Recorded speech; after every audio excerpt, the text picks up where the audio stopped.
우리 지난 시간 갈라디아서 함께 보게 되었는데, 오늘은 그 갈라디아서 다음에 볼 책이 고린도 전서와 이 고린도 후서입니다. 제일 좋은 것은 이 고린도 전서와 후서를 그 한 자리에서 한 목에 다 보면 제일 원만하고 쉽게 이해가 됩니다만은, 저희들이 아침에 차근차근 바르게 읽어 나가는 것을 원칙으로 하기 때문에, 잘 되면 오늘, 내일 모레 그렇게 해서 우리가 고린도 전서와 후서를 좀 다 읽어갈 수 있으면 참 좋겠고, 그렇지 않다면 여러분들이 설명을 듣고 읽지만 반드시 예습도 좀 해주시고, 그리고 복습도 좀 해주시고 하시면 좀 더 이해가 쉬울 듯 합니다. 왜냐하면 이 고린도 전서와 후서를 바르게 읽지 못해서 실제로 이 교회가 몸살을 앓은 적이 여러 번 있습니다. 지금도 또 여전히 교회가 올바르지 않은 것에 미혹되어 있는 부분이 있거든요. 그 중에 하나가 바로 이 방언 기도에 대한 문제인데, 고린도 전서를 우리가 읽고 후서를 바로 이어 읽지 아니하면 오해가 많아지고 헷갈리기 마련일 수밖에 없는 그런 부분이 나타납니다. 그래서 고린도 전서에서 문제가 해결되지 않아서 고린도 후서를 기록하게 되었고, 고린도 후서에서 고린도 교회를 시끄럽게 했던 사람들의 정체가 드러나게 됩니다. 그래서 그 이야기는 아마 내일부터 조금 우리가 진지하게 살피게 될 것 같고, 일단 고린도 교회의 스토리를 간략하게나마 우리가 좀 정리하고 읽으면 어렵지 않으리라 봅니다. 사도 바울이 고린도 교회를 개최하고 1년 6개월 머물렀죠, 그렇죠? 그리고 이제 바울이 다시 에베소로 와서 브리스길라와 아굴라에게 에베소 교회 개척과 또 신학대학 설립에 대한 준비를 좀 부탁을 하고 2차 전도여행을 다 끝내고 다시 이제 3차 전도여행을 시작해서 에베소에 이르게 됩니다. 그때까지 바울은 사도임에 대하여 끊임없이 의심을 받고 있고 공격을 받고 있는 입장이었고, 특별히 고린도에서는 유대인들이 바울이 전했던 예수님이 그리스도이시다 하는 것에 관하여 굉장한 부담을 느끼고 있었습니다. 더군다나 유대인 회당의 회당장들이 기독교로 개종을 하게 되면서 유대교 사회는 큰 충격에 빠지게 되었고, 그래서 바울이 떠나가고 난 다음에 이 유대교인들이 교회를 음해하고 무너뜨리려고 모종의 계획을 세우게 됩니다. 그 중에 이제 하나가 무엇이었냐면, 교회가 이제 그 당시에는 사도들의 권위가 거의 절대적이었거든요.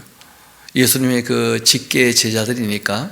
그리고 바울은 예수님이 직접 보내심을 받았지만, 그러나 예루살렘에서는 인정받지 못하고 있다는 것을 이 사람들이 알게 된 거예요. 그래서 어떤 사도의 권위를 가지고 이제 이 교회를 흔들고 바울이 전한 진리를 훼손하고자 힘쓰고 이제 애쓰는 일이 있게 되죠. 그러할 때 또 마침 브리스길라와 아굴라를 만났던 아볼로라고 하는 분이 예수님에 대해서 더 바르게 알고 고린도로 건너가서 그들을 지도하게 됩니다. 당연히 이제 지도하면서 유대인과 성경을 가지고 얘기할 때 구약의 이 성취로서 예수님을 전하는 일에 있어서 아주 탁월하게 아볼로가 일을 잘했죠. 그렇지만 아볼로도 여전히 사도로서의 권위나 이런 것은 전혀 없는 사람이니까 교회가 시끄럽게 되면서 아볼로가 도망쳐 나오게 됩니다. 그러면서 이제 이 고린도에서 여러 소식이 에베소에 있는 바울에게 전해지게 되는 거예요. 바울이 얘기를 들어보니까 교회에 한 10가지 좀 넘는 문제가 있는데, 제일 큰 문제가 3가지였습니다. 하나는 분파가 일어나는 거예요. 케바파, 아볼로파, 바울파, 예수파 이런 식으로. 또 한 가지는 여태까지 교회에 없었던 이상한 현상이 교회에 나타났다는 거예요. 그게 이제 표적으로서 이 예루살렘이나 고넬료나 바울이 경험했던 에베소에 있었던 그 방언이 아닌 그 고린도 교회 사람들이 전해줬던 이상한 방언 기도라는 또 영으로 비밀을 가지고 하나님께 아랜다는 그 이상한 현상이 있다는 것을 알게 됩니다. 그래서 이제 실제로는 그 은사 문제로 이 모든 것들에 관해서 함께 다루고 있는데 그 은사를 좀 검증해야 되지 않겠는가? 그 사랑으로 하는 것이고 진리를 따르는 것인가? 이걸 가지고 좀 은사를 검증해 볼 수 있도록 바울이 그 영적인 세계에 대한 문제니까 그 영에 대하여 분별할 수 있게, 왜냐하면 가장 신령한 것이 이 사랑과 진리거든요. 거기에 속해 있는 일을 좀 검증해 볼 수 있도록. 그리고 또 한 가지 문제가 무엇이었냐면 부활에 대한 문제였어요. 그 헬레니즘 문화에 이 찌들어 있는 사람들이 그 이데아 사상, 죽음은 이 영혼의 해방으로 봤었는데 그 영혼이 낙원에 가 있다가 다시 이제 육체가 부활한다 이런 얘기를 하니까 기독교가, 근데 그게 사실이거든요. 하나님께서 하실 일이고 또 미리 다 말씀하신 것이고 또 이전에 하신 말씀을 다 이루셨기 때문에 그 말씀대로 되리라고 충분히 믿을 수 있거든요. 그런데 이제 철학이라는 것이 사람을 또 뒤흔드니까, 그래서 이런 이제 문제들과 함께 이제 꽤 여러 가지 문제가 있었습니다.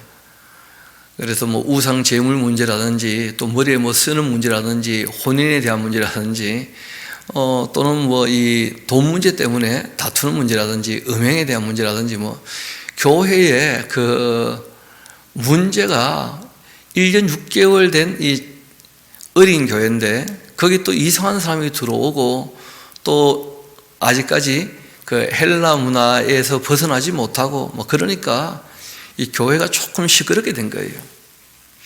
그래서 바울이 그 문제를 해결하려고 이제 디모데를 통해서 이 고린도 전서를 써서 그 고린도 교회에 보냈던 겁니다. 이 바울은 큰 문제가 아닐 거라고 봤던 거예요. 왜냐하면 1년 6개월 동안 그들과 함께 교제하면서 정말 주님의 택한 백성이었던 고린도 교회 성도들은 착한 사람이었거든요. 진짜로. 그래서 아주 부드럽고 그리고 성격이 원만한 디모데를 보내면 일이 아주 조용히 해결될 거라 여겼는데 웬걸 디모데가 쫓겨난 거예요. 울면서 돌아왔어요. 이 바울이 이 고린도 교회 문제가 심상치 않다는 것을 인식하게 됩니다. 그리고는 이제 한 걸음에 고린도로 달려가요. 에베소에서. 근데 그때 하나님께서 바울을 약하게 하시는 바람에 아무것도 해결하지 못하고 바울도 쫓겨나다시피 돌아왔는데, 그러나 다행한 것은 바울이 그때 갔을 때 고린도 교회를 어지럽게 하는 당을 지어서, 말 그대로 이제 악당이죠, 그렇죠? 악한 자들이 당을 지어서 교회를 현혹하고 미혹하고 회파하고 있다는 것을 확실히 알게 됩니다. 그래서 어떻게 보면 아주 격렬하고 거친 편지였는데 이 바울이 저주문에 가깝게 딴 영을 받아들인 것에 관해서, 다른 예수를 받아들인 것에 관해서, 다른 복음을 받아들인 것에 관해서 아주 격렬하게 편지를 쓰면서 이 사랑과 진리를 따르도록 그렇게 아주 책망에 책망을 했던 편지가 있었는데, 그 편지는 그런 편지가 있었다는 흔적만 남아있고 그 편지 자체는 없습니다. 근데 바울이 그 편지를 보내놓고 후회를 해요. 사랑은 원래 오래 참는 건데 내가 참 또 이 편지 보내놓고 이 편지를 가지고 악당들이 또 얼마나 또 악을 행하겠는가. 그래가지고 이제 디도를 불러서 여차여차 일이 이렇게 되었는데 그 교회 사정을 잘 알고 가서 자네 같은 사람이 좀 해결해 주면 좋겠다. 이 디도는 해결사 같은 사람이거든요. 처음에 디도는 안 가려고 합니다. 디모데도 울고 돌아왔고 아볼로도 쫓겨났고 뭐 바울도 거기서 쫓겨나다시피 했는데 뭐 디도가 내가 간다고 되겠는가 뭐 그러고 있을 때 바울이 그 모든 형편을 다 얘기해 주는 것이죠.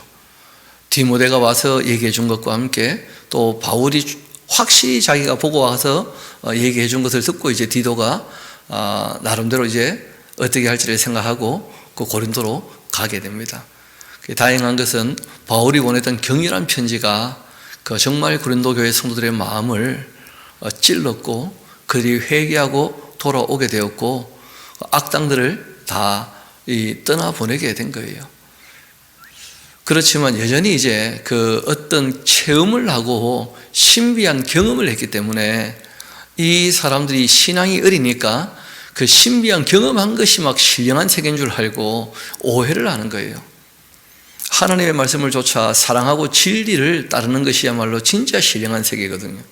하나님 말씀을 쫓아 하나님과 동행하는 삶, 주님께서 내 안에, 내가 주님 안에 있는 그 계명을 지켜 사는 삶이야말로 정말 신령한 삶인데, 그런데 이 이상한 경험을 했던 신앙이 어린 사람들이 여전히 이제 휘둘리고 있으니까 디도에게 부탁을 합니다. 좀 남아서 이 문제를 해결해 주고 가면 좋겠다고.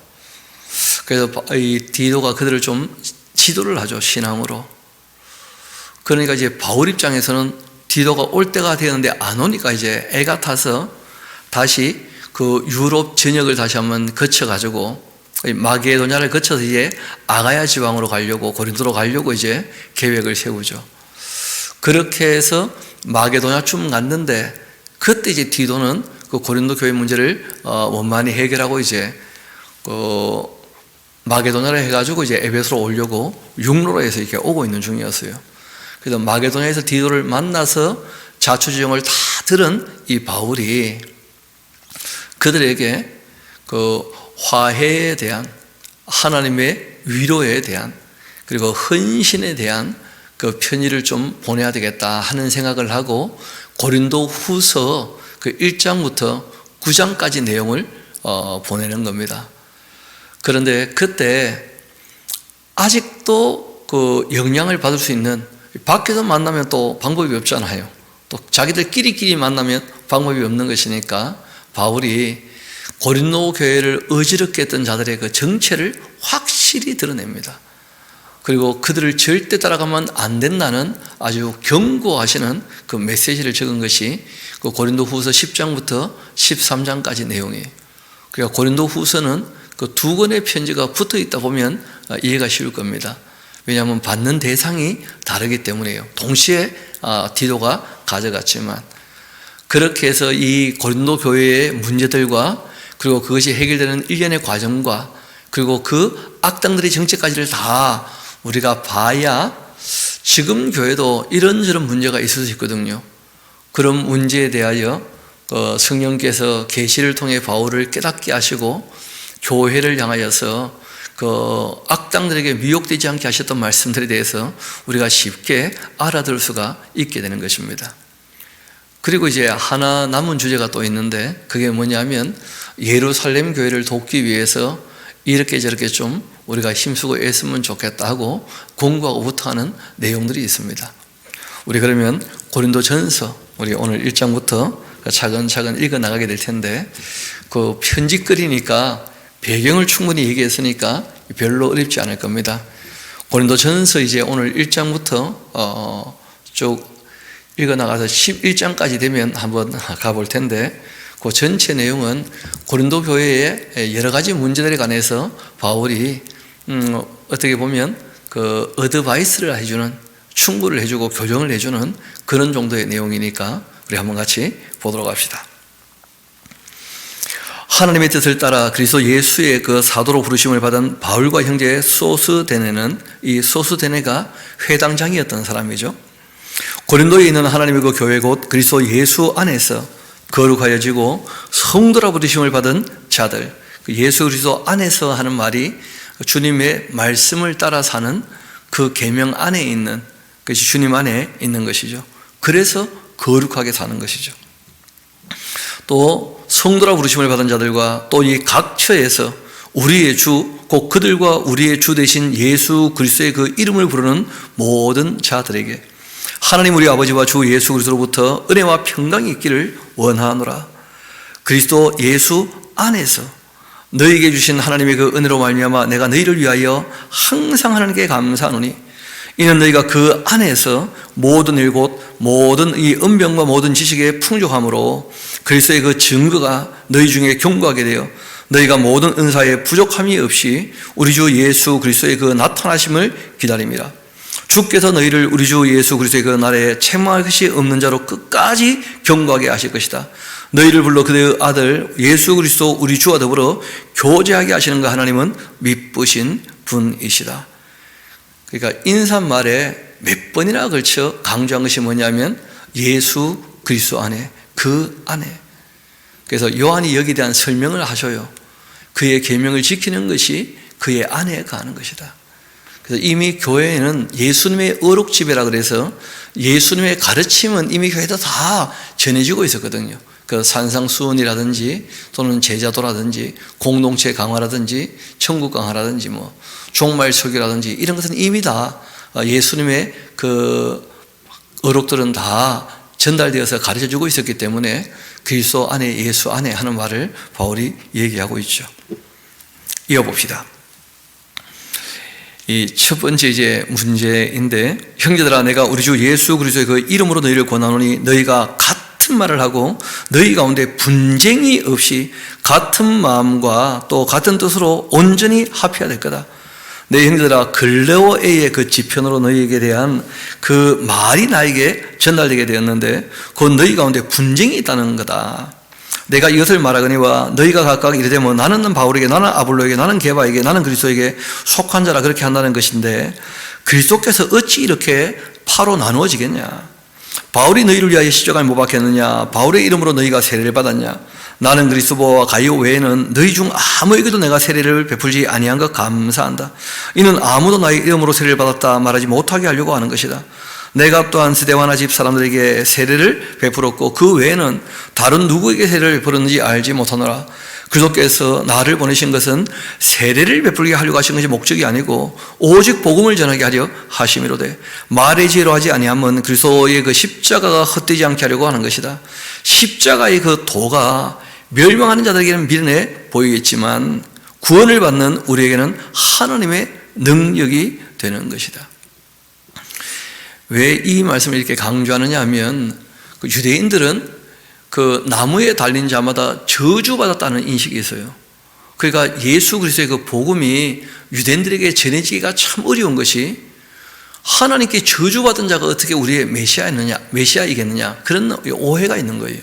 실제로 예수님께서 우리 죄 때문에 저주받으신 것이거든요. 대속이었는데 유대인들은 그걸 못 받아들이는 것이죠. 그래서 바울이 나중에 그 로마서에 가서 나도 한때는 십자가의 도를 부끄러워한 적이 있다는 거예요. 바울이 유대교인이었으니까. 근데 예수님이 누군 줄 알고 그 일로 어떤 일이 있었는지를 알게 되면서 오히려 그 십자가를 영광스럽게 바라보게 되었죠. 이 십자가의 도가 멸망하는 자들에게는 미련한 것이고 구원받는 우리에게는 하나님의 능력이다. 기록된 바 내가 지혜 있는 자들의 그 지혜를 멸하고 총명한 자들의 총명을 펴리라 그렇게 했으니 지혜 있는 자가 어디 있느냐? 선비가 어디 있느냐? 이 세대의 변론자가 어디 있느냐? 하나님께서 이 세대의 지혜를 미련하게 하신 것이 아니냐? 하나님이 그 지혜에 있어 이 세상이 자기 지혜로는 하나님을 알지 못하므로 하나님께서 전도에 미련한 것으로 믿는 자들을 구원하시기를 기뻐하셨다. 말씀을 전해보면 믿는 자들이 있다는 거예요. 내 양은 내 음성을 들으니까 또 이 성이 내 백성이 많다 하셨던 것처럼 유대인들은 표적 구하고 헬라인들은 지혜를 찾는 모양인데 그러나 우리는 십자가에 못 박힌 그리스도를 전하고 있는 것이다. 유대인들에게는 꺼리는 것이고 이방인들에게는 미련한 것이로되 오직 부르심을 받은 자들에게는 유대인이나 헬라인이나 그리스도는 하나님의 능력이고 하나님의 지혜인 것이다. 예수님이야말로 우리를 죄와 사망에서 건져내시는 하나님의 능력이며 또 하나님께서 생각해내신 방법이었던 것이죠. 우리를 죄에서 건지시고 사망에서 건지시는 하나님의 그 어리석음이 사람보다 지혜롭고 하나님의 그 약하심이 사람보다 강하지 않겠냐? 형제들아 너희를 부르심을 봐라. 육체를 따라 지혜로운 자가 많지 않고 능한 자가 많지 아니하며 문벌 좋은 자가 많지 아니하도다. 그러나 하나님께서 세상에 미련한 것들을 불러 택하셔서 지혜 있는 자들을 부끄럽게 하려 하시고 세상에 약한 것들을 택하사 강한 자들을 부끄럽게 하려 하시며 하나님께서 세상에 천한 것들과 멸시받는 것들과 없는 것들을 택하사 있는 것들을 피하려 하시나니 이는 아무 육체도 하나님 앞에서 자랑하지 못하게 하려 하심이라. 너희는 하나님으로부터 나서 그리스도 예수 안에 있고 예수는 하늘로부터 나와서 우리에게 지혜와 의로움과 거룩함과 구원함이 되셨으니까 기록된 바 자랑하는 자는 주 안에서 자랑하라 함과 같게 하려고 하는 것이다. 주님의 말씀이면 충분할 텐데 그 이외에 뭐 딴 걸 가지고 자랑하려고 하면 그걸 크게 잘못됐다는 것이죠. 형제들아 내가 너희에게 나아가 하나님의 그 증거를 전할 때 말과 지혜의 아름다운 것으로 아니했다. 내가 너희 중에서 예수 그리스도가 그 십자가에 못 박히신 것 외에는 아무것도 알지 아니하기로 내가 작정하였다. 내가 너희 가운데 거할 때 약하고 두려워하고 심히 떨은 적이 있었는데 내 말과 내 전도함이 설득력 있는 그 지혜의 말로 하지 아니했고 다만 성령의 그 나타나심과 능력으로 해서 너희 믿음이 사람의 지혜에 있지 않고 다만 하나님의 능력에 있게 하려고 하였노라. 그러나 우리가 온전한 자들 중에서는 지혜를 말하노니 이는 이 세상의 지혜가 아니고 또 이 세상에서 없어질 통치자들의 그 지혜도 아니고 오직 은밀한 가운데 있는 하나님의 그 지혜를 말하는 것으로서 곧 감추어졌던 것인데 하나님이 우리의 영광을 위하여 만대전에 미리 정하신 것이다. 이 지혜는 이 세대의 통치자들이 한 사람도 알지 못하였나니 만일 알았더라면 영광의 주를 십자가에 못 박지 아니하였을 것이다. 바울이 실제로 더 많이 얘기할 것들이 있었지만 가장 기본적인 것만 얘기할 수밖에 없었다는 거예요. 그러나 조금 더 신앙이 자라면 더 우리가 중요한 얘기들, 해야 될 얘기들 얼마든지 할 게 있다 하는 얘기를 합니다. 기록된 바 하나님이 자기를 사랑하는 그 자들을 위하여 예비하신 모든 것은 눈으로 보지 못하고 귀로 듣지 못하고 사람의 마음으로 생각지도 못하였다 함과 같으니라. 오직 하나님이 그 성령으로 이것을 우리에게 보이셨으니 성령은 모든 것 곧 하나님의 깊은 것까지도 통달하시느니라. 성령께서는 스스로 말씀하지는 않으시지만 이미 기록된 말씀에 대해서 또 예수님께서 하신 말씀들을 다 기억나게 하시고 깨닫게 하시고 따라 살 수 있게 도와주시는 분이시니까요. 사람의 일을 사람의 속에 있는 영 외에 누가 알겠는가? 이와 같이 하나님의 일도 하나님의 영 외에는 아무도 알지 못하느니라. 우리가 세상의 영을 받지 않고 오직 하나님으로부터 온 영을 받았으니 회개하여 죄사함 받아 성령께서 함께 하시니 이는 우리로 하여금 하나님께서 우리에게 은혜로 주신 것들을 알게 하려고 하신 것이다. 그 은혜로 주신 선물을 뭐라고 합니까? 은사라고 해요. 은사. 그래서 바울이 그 고린도에서 은사에 대하여 또 조금 섣불리 얘기하신 부분들이 있어요. 그러다가 오해가 또 생기고 하니까 로마서에 가서 신령한 은사에 대해서 조금 정리를 시작합니다. 그리고 실제로 이제 교회론을 다루는 에베소서에서 은사의 문제를 아주 간결하게 정립을 해요. 그래서 최고의 은사는 예수 그리스도하고 성령님과 우리에게 주시는 영생이라는 거예요. 이것이야말로 가장 신령한 은사들이라는 거예요. 그리고 그 은사가 이 땅에서 구현될 때는 딱 두 가지로 나타난다는 거예요. 사랑으로 돌보는 것하고 진리를 가르치는 것으로. 그것이 진짜 하나님께서 주시고자 하는 은사였다는 거예요. 그래서 은사의 여러 형태에 대해서 얘기하는 것은 별로 의미가 없고 정말 예수 그리스도 또 성령님 그리고 그 주신 그 성경책 그리고 이제 영원한 세상에 대한 그 확실한 믿음 그리고 이제 그 말씀을 이 땅에서 따라 살 때 더불어 사랑을 나누고 진리를 가르치는 것인지 그걸 보면 명확히 알 수 있다는 거예요. 하나님께 속한 것인지 그렇지 않은 것인지 이어봅시다. 우리가 이것을 말하거니와 13절 사람의 지혜가 가르친 말로 아니하고 오직 성령께서 가르치신 것으로 하니 영적인 일은 영적인 것으로 분별하느니라. 육에 속한 사람은 하나님의 그 성령의 일들을 받지 아니하나니 이는 그것들이 그에게 어리석게 보이기 때문이다. 말씀을 안 배운다는 거예요. 성령님은 예수님의 말씀을 다 기억나게 하시는 분이신데 또 그는 그것들을 알 수도 없나니 그러한 일은 영적으로 분별되기 때문이다. 신령한 자는 모든 것을 판단하지만 그러나 자기는 아무에게도 판단을 받지 아니하느니라. 누가 주의 마음을 알아 주를 가르치겠냐. 그러나 우리가 그리스도의 그 마음을 가지고 있다. 정말 예수 그리스도의 그 마음을 가지고 바울이 이들에게 권고하고 싶은 그런 입장에서 얘기를 하고 있습니다. 3장에 봅시다. 형제들아, 그 고린도 교회 성도들의 수준입니다. 뭐 이상한 경험을 하고 말씀을 배우지도 않고 그 진리를 따라 살지도 않고 서로 사랑하지도 않고 하니까 너무 어린 사람들이죠. 형제들아, 내가 신령한 자들을 대한 것 같이 너희에게 말할 수가 없다. 육신에 속한 자 곧 그리스도 안에서 어린 아이들을 대한 것 같이 할 수밖에 없다 하면서 그 이상한 현상을 쫓아가고 뭐 내가 더 큰 선물 받았다, 뭐 내 선물은 좀 작네 하면서 뭐 이런 거 가지고 서로 다투고 있고 하니까 이거는 뭐 말도 아닌 거예요, 수준이. 이 고린도 교회 성도들의 그 수준을 꼭 기억하셔야 됩니다. 신령한 사람들이 아니었고 예수 그리스도 안에서 너무 어린 사람들이었다는 거예요. 내가 너희를 저주로 먹이고 밥으로 아니하였노니 이는 너희가 감당하지 못하였음이거니와 지금도 못할 것 같다. 너희가 아직도 육신에 속한 자로 돼 너희 가운데 시기 분쟁이 있다고 하니까 어찌 육신에 속하여 사람을 따라 행함이 아니겠는가. 어떤 이는 말하되 뭐 나는 바울에게라 하고 또 다른 이는 나는 아볼로에게라 그러 하니 너희가 육의 사람이 아니리요. 그런즉 아볼로가 먹으며 바울이 뭐겠냐.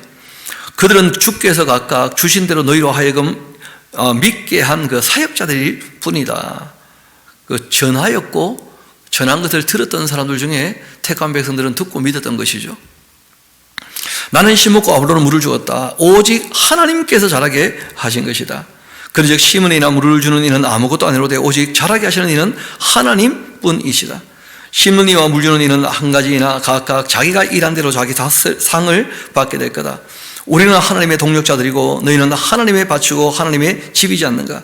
나에게 주신 그 하나님의 은혜를 따라 내가 지혜로운 건축자와 같이 틀을 닦아두매 다른 이가 그 위에 세우나 그러나 각각 어떻게 그 위에 세울까를 조심해야 한다. 이 닦아둔 것 외에 능히 다른 틀을 닦아줄 자가 없으니 이 틀은 누구시라는 거예요? 예수 그리스도. 그 별명이 말씀 아닙니까? 말씀. 다른 틀을 닦으면 안 돼요, 절대. 그래서 우리 그 기독교는 신비주의 영성을 경계합니다. 신비를 부정하는 것이 아니라 신비를 추구하는 것 자체를 경계해요. 진리를 따르면 뭐 이런 표적이 따를 수도 있다 할 수는 있는데 그러나 그것을 추구하는 것 자체가 잘못된 신앙이라는 거예요. 예수님도 그것이 미혹이라고 아주 경계를 하셨죠. 만일 누구든지 금이나 은이나 보석이나 나무나 풀이나 지푸로 이 터 위에 세우게 된다면 각 사람의 그 공적이 나타날 터인데 그 날이 공적을 밝히리니 이는 불로 나타내고 그 불이 각 사람의 공적이 어떠한 것을 시험할 것이다. 만일 누구든지 그 위에 세운 공적이 그대로 있으면 상 받고 누구든지 그 공적이 불타오르면 해를 받으리니 그나 자신은 구원을 받되 불 가운데서 받는 것 같을 것이다. 너희는 너희가 하나님의 그 성전인 것과 하나님의 그 성령이 너희 안에 계신 것가 알지 못하냐. 누군지 하나님의 성전을 더럽힌다면 하나님이 그 사람을 멸하지 않으시겠느냐. 하나님의 성전은 거룩하니 너희도 거룩한 삶을 살아야지. 아무도 자신을 속이지 마라. 너희 중에 누구든지 이 세상에서 지혜 있는 줄로 생각하거든 어리석은 자가 되어야 한다. 그리하여야 지혜로운 자가 되는 것이다. 이 세상 지혜는 하나님께 어리석은 것이니 기록된 바 하나님은 지혜 있는 자들로 하여금 자기 꾀에 빠지게 하시느니라 하였고 또 주께서 지혜 있는 자들의 생각을 헛것으로 하신다 하셨느니라. 그런즉 누구든지 사람을 자랑하지 마라. 만물이 다 너희의 것이다. 바울이 아볼로나 이 게바나 세계나 바울이나 아볼로나 게바나 세계나 생명이나 사망이나 지은 것이나 장래 것이나 다 너희의 것이고 너희는 그리스도의 것이고 그리스도는 하나님의 것이니까. 그러니까 이 세상 지혜는 딴 게 아니고요. 세상의 이 욕심을 이루기 위한 그 지혜들, 세상의 이 권력을 탐하고 교만하게 되기 위한 그 지혜들. 그러니까 당을 왜 짓느냐? 우리가 더 잘났다. 이거 하려고 당을 짓고 서로 시기하고 다투고 그렇게 되는 것이거든요. 그런 걸 따라가면 안 된다. 성도는 나보다 남을 낮게 여기고 서로 섬기는 것이니까 사랑으로. 사랑으로 역사하는 믿음이 이게 올바른 믿음이지. 새롭게 하심을 받은 것만이 이게 다라 그러지 않습니까? 물과 성령으로 거듭나서. 4장 읽어봅시다. 사람이 마땅히 우리를 그리스도의 그 일꾼이고 하나님의 비밀을 맡은 자로 여겨야 할 텐데, 그리고 맡은 자들에게 구할 것은 충성하냐 안 하냐 이걸 보라는 거예요. 딴 거 보지 말고. 정말 하나님의 그 사람으로서 하나님의 그 말씀을 온전히 바르게 전하고 있는지. 잘하게 하시는 분은 누구십니까? 하나님이시니까. 맡은 자들에게 구할 것은 충성이어야 하는데, 그런데 아볼로에게 다른 걸 구했다는 거예요. 그러니까 아볼로가 도망쳐 나왔죠. 너희에게나 다른 사람에게나 판단받는 것이 나에게는 매우 작은 일이라 나도 나를 판단하지 아니할 거다. 판단은 하나님이 하셔야지. 우리가 얼마나 상대를 잘 안다고 함부로 평가하고 판단하겠습니까? 내가 자책할 아무것도 깨닫지 못하고 있는데, 그러나 이로 말미암아 의롭다함을 얻지 못한다. 내가 뭐 확신했다고 의로우냐? 그런 거 아니라는 거예요. 하나님이 의롭다고 인정하셔야지. 다만 나를 심판하실 분은 주님이시니까 하나님 심판대 앞에 설 것을 생각하고 살아가라는 거예요. 그러니까 기준을 자기 마음이나 어떤 체험에 두면 안 돼요. 늘 기준은 하나님 말씀에 둬야 됩니다. 하나님이 판단하실 거니까. 그러므로 때가 이르기 전 곧 주께서 오시기까지 아무것도 판단하지 마라. 그는 어둠에 감추인 것을 드러내고 마음의 그 뜻을 나타내시리니 그때 각 사람에게 하나님으로부터 칭찬이 있게 될 것이다. 착하고 충성된 사람에게 칭찬하시거든요. 형제들아, 내가 너희를 위하여 이 일에 나와 아볼로를 들어 본을 보였지 않느냐. 이는 너희로 하여금 기록된 그 말씀 그 밖으로 넘어가지 말라 그렇게 한 것이다. 그 기록된 말씀이 명확한데 왜 자꾸 이상한 경험 체험을 추구하냐는 거예요. 우리에게 배워서 서로 대적하여 교만한 마음을 가지지 말게 하려 함이라. 누가 너희를 남달리 구별하였느냐? 너희에게 있는 것 중에 받지 않은 것이 무엇이냐? 너가 받았은즉 어찌하여 받지 아니한 것 같이 자랑하느냐? 너희가 이미 배부르며 이미 풍성하며 우리 없이도 아주 왕이 되고 말았구나. 우리가 너희와 함께 왕노릇하기 위하여 참으로 너희가 왕이 되기를 원하노라. 내가 생각하건대 하나님이 사도인 우리를 죽이기로 작정한 것 같이 끄트머리에 해두셨음에 우리는 세계고 천사와 사람에게 구경거리가 되고 말았다. 우리는 그리스도 때문에 어리석으나 너희는 그리스도 안에서 지혜롭고, 우리는 약하나 너희는 강하고, 너희는 존귀하나 우리는 비천하여 바로 이 시각까지 우리가 줄이고 목마르고 헐벗고 매맞고 정처도 없고 또 수고하고 친히 손으로 일을 하며 모욕을 당한 적 오히려 축복해주고 박해를 받지만 다 참아내고 비방을 받지만 오히려 권면해주고 우리가 지금까지도 세상에 더러운 것과 만물의 찌개같이 되고 말았구나. 내가 너희를 부끄럽게 하려고 지금 이렇게 쓰는 것은 아니다. 오직 너희를 내 사랑하는 자녀같이 권하려고 지금 이렇게 쓰는 것이다. 좀 정신 좀 차리라고. 너희들이 심히 신앙이 좀 잘못되어 있다고. 그래서 갈라디아서 고린도 전후서는 다 교정을 위한 교정 서신이에요. 그리스도 안에서 1만 세상이 있지만 아버지는 많지 아니하니 그리스도 예수 안에서 내가 복음으로서 너희를 낳은 거 아니겠느냐. 그러므로 내가 너희를 권하노니 너희는 나를 본받는 자가 되어라. 이로 말미암아 내가 주 안에서 내 사랑하고 신실한 아들 디모데를 너희에게 보냈는데 그가 너희로 하여금 그리스도 예수 안에서 나의 행사고 내가 각 교회에서 가르치는 것을 생각나게 할 거다. 그 디모데가 와서 뭘 할 거냐? 바울이 부지런히 가르쳤던 것, 그걸 생각나게 할 거라는 거예요. 그 진리의 말씀들을 다. 어떤 일은 내가 너희에게 나아가지 아니할 것 같지만 스스로 교만해졌는데, 그러나 주께서 허락하시면 내가 너희에게 속히 나아가서 교만한 자들에게 말이 아니라 오직 그 능력, 그 어떻게 그 말씀을 따라 사는지 그 능력을 볼 거라는 거예요. 능력을. 하나님의 나라는 말에 있지 않고 오직 능력에 있다. 그 뜻을 따르고 있느냐. 너희가 무엇을 원하고 있냐? 내가 매를 가지고 너희에게 나가랴. 사랑과 온유한 마음으로 나아가랴. 그러니까 그 사랑의 능력, 그 진리의 능력, 정말 하나님의 말씀을 따르는 능력이 있는가? 너희 중에 심지어 뭐 음행이 있다 이런 말을 들었는데 그런 음행은 이방 중에도 없는 것 아니냐 말이에요. 제일 처음 벗겨낼 것이 우상제물에 참여하지 않는 것, 음행하지 않는 것, 그다음 피와 그리고 몸이 주는 거 먹지 않는 것, 이런 것이었는데 교회 안에 음행이 있다는 거예요. 음행이. 이런 음행은 이방인 중에도 없는 거예요. 왜냐하면 아버지의 여자에게 아들이 들어가는 거라. 왜냐하면 거듭났으면 완전히 딴 사람이니까 그 말도 안 되는 말이잖아요. 그러니까 윤리가 무너져 버린 거야. 이상한 체험을 하면서 그 진리가 왜곡되기 시작하는 거죠. 그게 바로 딴 영이 들어왔으니까 그런 거예요. 근데 사람들이 잘 알지 못하는 거죠. 너희 중에 심지어 음행이 있다는 말을 들었는데 그런 음행은 이방인 중에서도 없는 거다. 누가 그 아버지 아내를 취하였다 하는데 그러하고도 너희가 오히려 교만해져서 어찌하여 통한이 여기지도 않고 그 일 행한 자를 너희 중에서 쫓아내지도 아니하냐. 내가 실로 몸으로는 떠나 있으냐 영으로는 함께 있어 거기 있는 것 같이 이런 일을 행한 자 이미 내가 판단했다. 주 예수의 이름으로 너희가 내 영과 함께 모여서 우리 주 예수의 그 능력으로 이런 자를 사탄에게 내주었으니까 이는 육신은 멸하고 영은 주 예수의 날에 구원을 받게 하려고 하는 것이다. 이 교회에서 쫓겨나면 그때라도 회개하지 않겠냐 말이에요. 그러면 곧 죽지만 회개했으니까 구원은 받겠지. 이런 식으로 얘기를 한 겁니다. 그러니까 이 교회 초창기에는 치리가 아주 엄혹했다는 거예요. 너희가 자랑하는 것이 옳지 않다. 적은 누룩이 온 등에 퍼지는 것을 알지 못하느냐. 잘못된 이 교훈이 교회에 퍼지고 있다는 거죠. 너희는 누룩 없는 자인데 새 덩이가 되기 위하여 묵은 누룩을 내버려라. 우리의 그 유월절 양곧 그리스도께서 희생이 되셨지 않느냐. 이러므로 우리가 명제를 지키되 묵은 누룩도 말고 악하고 악에 찬 누룩도 말고 누룩이 없이 오직 순전함과 진실함의 떡으로 하자. 이 가르친 진리 이외에 그것이 변질되는 일이 있지 않도록 늘 주의하라는 거예요. 내가 너희에게 쓴 편지에 이미 편지가 몇 편 왔다 갔다 했던 겁니다. 그렇죠?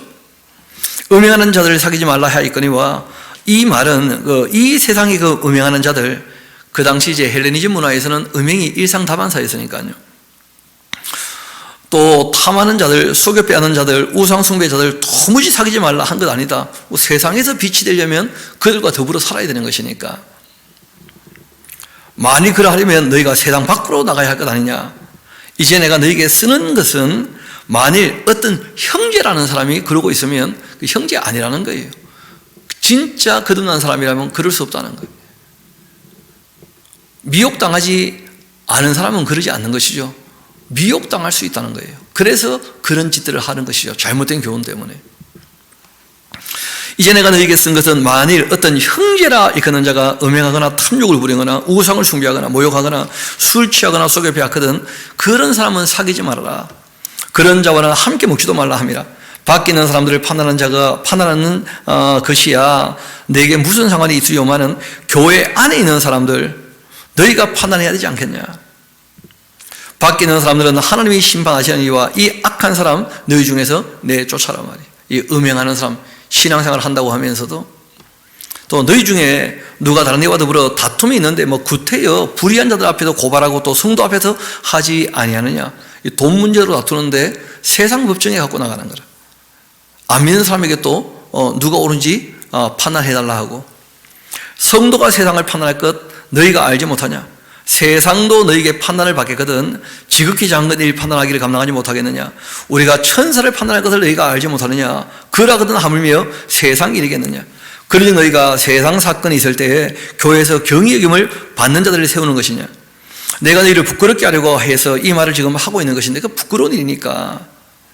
너희 가운데 그 형제간의 일을 판단할 만한 지혜 있는 자가 이같이 하나도 없냐.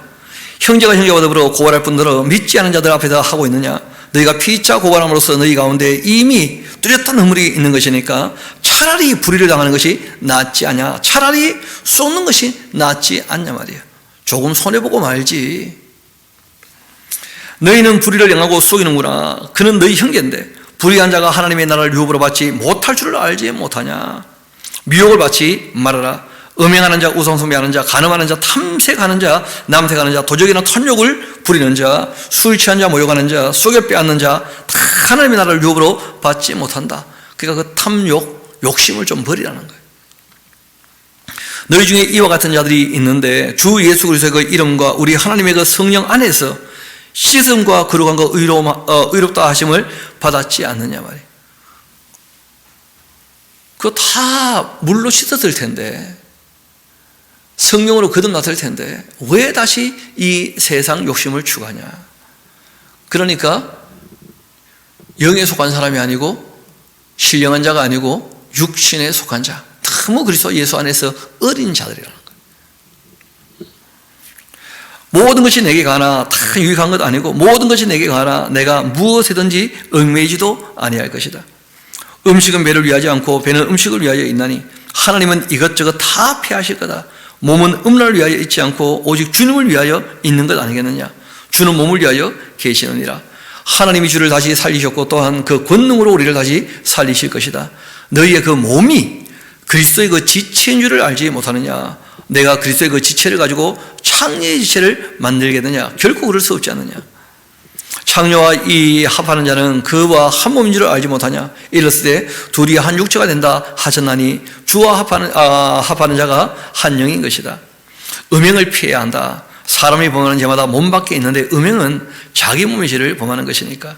너희 몸은 너희가 하나님께로부터 받은 바 너희 가운데 계신 성령의 전인 줄을 알지 못하냐?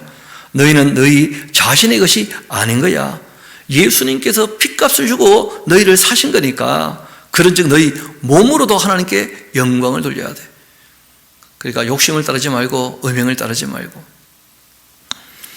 너희가 또 썼던 문제가 있던데 보니까 이건 이제 그들이 쓴 문제가 있었고 바울은 예수님 곧 오신다고 그렇게 지금 생각하는 중에 이 내용을 쓰게 된 거예요.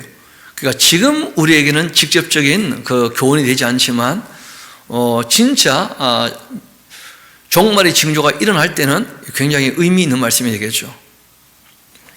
이 바울은 그때 이제 예수님의 그 재림이 곧 있을 거라고 생각을 하는 입장에서 이제 이 말씀을 하셨는 것이었는데, 너희가 쓴 문제에 대하여 말하면 남자가 여자를 가까이 아니함이 좋은데 그러나 음행을 피하기 위하여 남자마다 자기 아내를 두고 여자마다 자기 남편을 두어라. 남편은 그 아내에 대한 의무를 다하고 아내도 그 남편에게 그렇게 할지라. 아내는 자기 몸을 주장하지 못하고 오직 그 남편이 하며 남편도 그와 같이 자기 몸을 주장하지 못하고 오직 그 아내가 하나니 서로 분망하지 말라. 다만 기도할 틈을 얻기 위하여 합의상 얼마 동안 하되 다시 아파라. 이는 너희가 절제 못함으로 말미암아 사단이 너희를 시험하지 못하게 하려 함이라. 그러나 내가 이 말 하는 것은 허락이고 명령 같은 것은 아니다. 나는 모든 사람이 나와 같기를 원한다. 본인이 솔로였죠, 그렇죠? 그러나 각각 하나님께 받은 자기의 그 은사가 있으니까 이 사람은 이라고 저 사람은 저라 할 것이다. 내가 결혼하지 아니한 자들과 가부들에게 이르는데 나와 같이 그냥 홀로 지내는 것이 좋지 않겠는가? 예수님 곧 오신다면 하는 전제가 있는 겁니다. 만일 절제할 수 없거든 결혼해라. 정욕이 불같이 사는 것보다 결혼한 것이 나을 거다. 결혼한 자들에게 내가 명하노니 명하는 자는 내가 아니고 주신데 여자는 남자에게서 갈라서지 말고 만일 갈라섰으면 그대로 지내든지 다시 그 남편과 하와하든지 그렇게 해라. 남편도 아내를 버리지 마라. 그 나머지 사람들에게 내가 말하노니 이는 주의 명령이 아니고 만일 어떤 형제에게 믿지 아니하는 그 아내가 있어서 남편과 함께 살기를 좋아하거든 그를 버리지 말며 어떤 여자에게 믿지 않은 남편이 있어 아내와 함께 살기를 좋아하거든 그 남편을 버리지 말라. 믿지 않은 그 남편이 아내로 말미암아 거룩하게 되고 믿지 않은 그 아내가 남편으로 말미암아 거룩하게 되나니 그렇지 아니하면 너희 자녀도 깨끗하지 못하니라. 그러나 이제 거룩하지 않느냐. 혹 믿지 아니한 자가 갈리거든 갈리게 해라. 형제나 자매나 이런 일에 구애될 것이 없느니라. 그러나 하나님은 그래도 화평 중에 너희를 부르셨으니까. 아내는 자디여 내가 남편을 구원하는지 어찌 알 수 있으며 남편된 자여 내가 내 아내를 구원하는지 어찌 알 수가 있겠느냐. 오직 주께서 각 사람들에게 나눠주신 대로 하나님이 각 사람을 부르신 그대로 행하라. 내가 모든 교회에서 이와 같이 명하노라. 할례로서 부르심을 받은 자 있느냐? 무할례자가 되지 말고 무할례자로서 부르심을 받은 자가 있느냐? 할례 받지 마라. 할례 받는 것도 아무것도 아니고 할례 받지 않는 것도 아무것도 아니로되 오직 하나님의 계명을 지킬 따름 아니겠느냐. 그러니까 믿음으로 사랑으로 역사하는 그 믿음, 새롭게 하심을 받은 것, 그 오직 하나님의 계명을 지켜 따르는 것, 이런 것이 중요한 것이니까. 각 사람은 그 부르심을 받은 그 부르심 그대로 지내라. 내가 종으로 있을 때 부르심을 받았느냐 염려하지 마라. 그러나 내가 자유롭게 될 수 있는 것을 이용하라. 주 안에서 부르심을 받은 자는 종이라도 주께 속한 자유인이고 또 그와 같이 자유인으로 있을 때 부르심을 받은 자는 그리스도의 그 종이니라. 너희는 값으로 사신 것이니 사람들의 그 종이 되지 말아라. 형제들아, 너희는 각각 그 부르심을 받은 그대로 하나님과 함께 거하라. 또 처녀에 대하여 내가 주께 받은 계명이 없지만서도 주의 그 자비하심을 받아 충성스러운 자가 된 내가 의견을 좀 말해보겠다. 내 생각에는 이것이 좋으니 곧 임박한 종말로 말미암아, 그 명확히 나오죠, 그렇죠? 그 임박한 그 환난으로 말미암아 사람이 혼자 그냥 지내는 것이 좋지 않겠나. 이게 바울의 그때 생각이었다는 거예요. 여러분, 이거는 교정됩니다. 그래서 바울이 그 오해가 조금 있었다. 그렇지만 이것이 이제 오해인 것처럼 보임에도 우리가 정말 말세의 징조가 이제 실제로 나타나면 그 한 세대가 지나기 전에 끝나는 것이니까 그때는 이런 말씀들이 그 의미 있게 다가올 수 있겠죠. 오히려 임박한 그 환난 때문에 내가 말하는 거다. 27절입니다. 너가 아내에게 매였냐 노예기를 구하지 말며 또 아내에게서 노였느냐 아내를 구하지 마라. 그러나 장가가는 것도 죄 짓는 것 아니고 처녀같이 가는 것도 죄 짓는 것 아니로되 이런 육신의 고난이 있으리니 나는 너희를 악기 때문에 말하는 거다. 형제들아, 내가 이 말을 하노니 그때가 단촉하여진 거로 이후부터 안에 있는 자들은 없는 자 같이 하며 우는 자들은 울지 않는 자 같이 하며 기쁜 자들은 기쁘지 않는 자 같이 하며 매매하는 자들은 없는 자 같이 하며 세상 물건을 쓰는 자들은 다 쓰지 못하는 자 같이 하라. 이 세상의 외형은 지나가는 것이니까. 바울은 곧 끝이 온다, 이런 이제 인식이 있었던 겁니다. 너희가 염려 없기를 원하노라. 장가가지 않는 자 주의 일을 염려하여 어찌하여 주를 기쁘시게 할까 하되 장가간 자는 세상 일을 염려하여 어찌하여 아내를 기쁘게 할까 그렇게 하고 또 마음이 갈라지며 시집가지 않는 자 처녀 주의 일을 염려하여 몸과 영을 다 거룩하게 하려 하되 시집간 자는 세상 일을 염려하여 어찌하여 남편을 기쁘게 할까 그렇게 하느니라. 내가 이것을 말하면 너희의 유익을 위한 것이고 너희에게 올무를 놓으려고 하는 것 아니다. 오직 너희로 하여금 이치에 합당하게 해서 흐트러짐이 없이 주를 섬기게 하려고 우선순위라는 것이 있으니까 이제 내가 얘기하는 것 뿐이다. 그런 정도로 권고한 거예요. 그러므로 만일 누가 자기의 그 약혼녀에게 대한 그 행동이 합당하지 못한 줄로 생각할 때 그 약혼녀의 홍기도 지나고 그같이 할 필요가 있거든 원하는 대로 해라. 그것은 죄 짓는 것 아니고 그들로 결혼하게 해라. 그러나 그 마음을 정하고 또 부득이한 일도 없고 자기 뜻대로 할 권리가 있으니 그 약혼녀를 그대로 두기도 하여도 잘하는 것이다. 그러므로 결혼한 자도 잘하거니와 결혼하지 아니한 자 더 잘하는 것이다. 뭐 어떻게 하라는 거예요 대체. 그래서 이것은 다 그 임박한 그 환난, 그 임박한 종말을 앞두고 바울이 공고하는 내용이니까 이거는 그 시대에 다시 돌입하면 그 참 의미 있는 본문이 될 겁니다. 아내는 그 남편이 살아있는 동안에 매여 있다가 남편이 죽으면 자유로워 자기 뜻대로 그렇게 시집갈 것이나 주 안에서만 할 것이니라. 그러나 내 뜻에는 그냥 지내는 것이 더욱 복이 있지 않겠냐. 나도 또한 하나님의 그 영을 받으려고 생각해서 그 7장은 그 고린도 교회에 국한된 얘기였고 임박한 종말을 앞두고 바울이 권고했던 몇 가지 내용이었는데 그 바울의 오해가 조금 묻어 있다. 그래서 에베소서 2장 7절에 가면 오는 여러 세대 하고 얘기하면서 골로새서 에베소서 교리서신을 적을 때에는 가계도라 그러죠. 그렇죠? 부부관계에 대해서 바울이 아주 진지하고 중요하게 다루고 있는 것을 보게 됩니다. 8장 이어봅시다. 그 우상의 제물에 대하여 우리가 다 지식이 있는 줄 아는데 지식은 교만하게 하고 사랑은 덕을 세우는 것이다.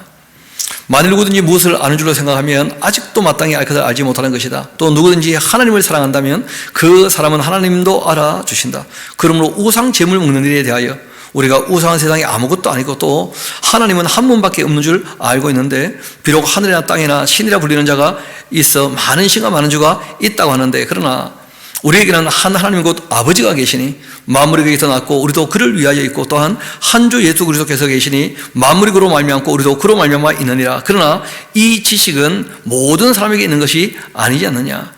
어떤 일은 지금까지 우상에 대한 그 습관이 있어 우상의 제물로 알고 또 먹는 거로 그들의 그 양심이 약해지고 더러워지는 것 아니겠느냐.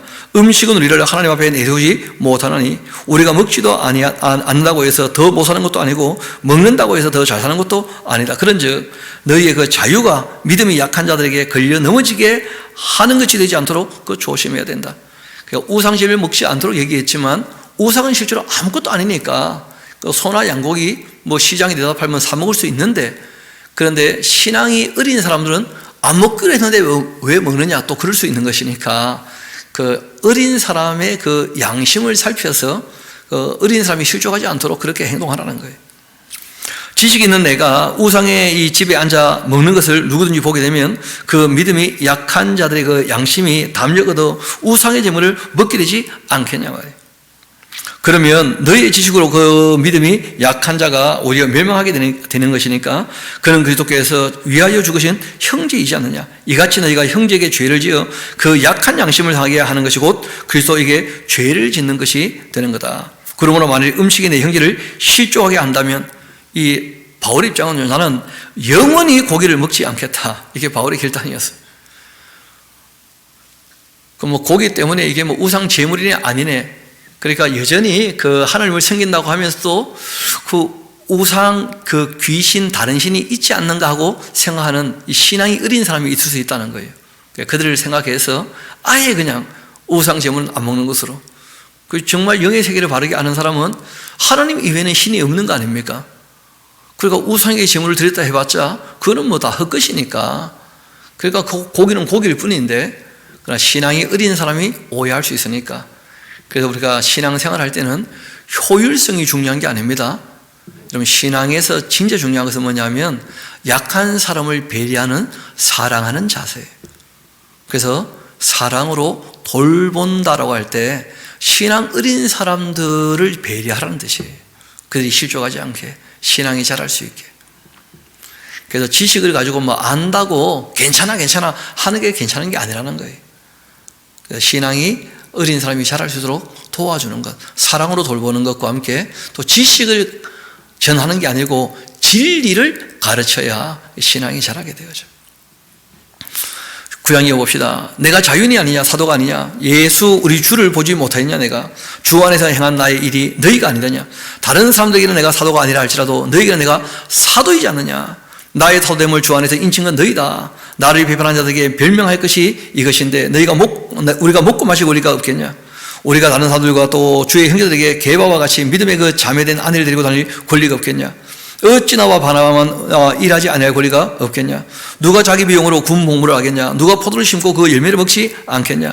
누가 양떼를 기르고 그 양떼의 젖을 먹지 않겠냐. 내가 사람의 예대로 이것을 말하는데 율법도 이것을 말하지 않느냐. 모세의 율법에 곡식을 밟았다는 소에게 망을 씌우지 말라 기록했는데 하나님께서 어찌 소들을 위하여 염려하신 것이냐. 오로지 우리를 위하여 말씀하신 것이 아니더냐. 과연 우리를 위하여 기록된 것이니 박가는 자는 소만 가지고 갈며 곡식 떠는 자는 함께 얻을 소망을 가지고 떠는 거다. 우리가 너희에게 신령한 것을 뿌렸으니까 너희의 육적인 것 거두는 것 과하다 하겠냐. 바울이 그 사례를 안 받았거든요. 그러니까 사람들이 이제 뭐라고 하느냐 하면 사도가 아니고 떳떳지 않으니까 안 맞는 것 아니냐, 또 이런 식으로 얘기를 하는 거예요. 바울이 사도임이 의심받게 되면 그가 전했던 모든 진리가 무너지고 마는 거예요. 그러니까 바울이 거기에 대해서 아주 강렬하게 그들에게 항변하듯이 얘기를 하는 것이죠. 지금 자기 변호를 하고 있는 것인데 이어봅시다.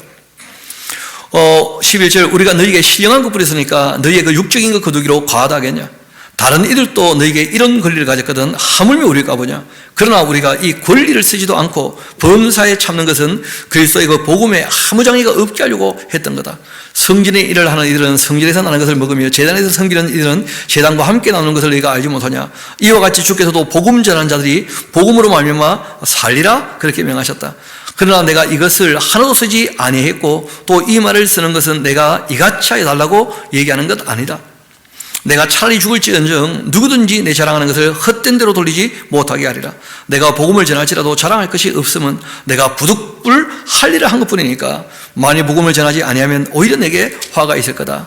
내가 내 자의로 이것을 행하면 상을 얻으려니와 내가 자의로 아니한다 할지라도 나는 사명을 받았노라. 그런즉 내 상이 무엇이겠느냐. 내가 복음을 전할 때 가업없이 전하고 복음으로 말미암아 내게 있는 권리를 다 쓰지 아니한 이것이지 않겠느냐. 내가 모든 사람에게 자유로나 스스로 모든 사람에게 종이 된 것은 더 많은 사람을 얻고자 함이었다. 유대인들에게 내가 유대인과 같이 된 것은 유대인들을 얻고자 함이었고 율법 아래에 있는 자들에게는 내가 율법 아래에 있지 아니하나 율법 아래에 있는 자 같이 된 것은 율법 아래에 있는 자들을 얻고자 함이었다.